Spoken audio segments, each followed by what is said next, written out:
Когда Даниэль иногда играет, вдруг он поднимает высоко скрипку, вот сюда все, вот туда идут.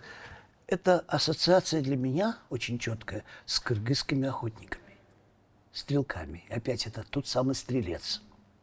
Понимаете, вот когда он должен преодолеть этот ужас в концерте Сибелиуса, это зло, это тьму этих духовиков, которые задушили скрипку, заглушили ее вроде бы. А скрипка великая, одна из лучших скрипок на земле.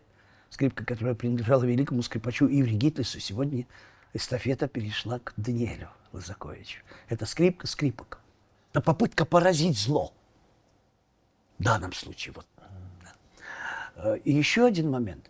Если бы он был только представителем европейской культуры, поскольку у него папа белорус, то эта игра была бы, как вам сказать, несколько более сдержанной.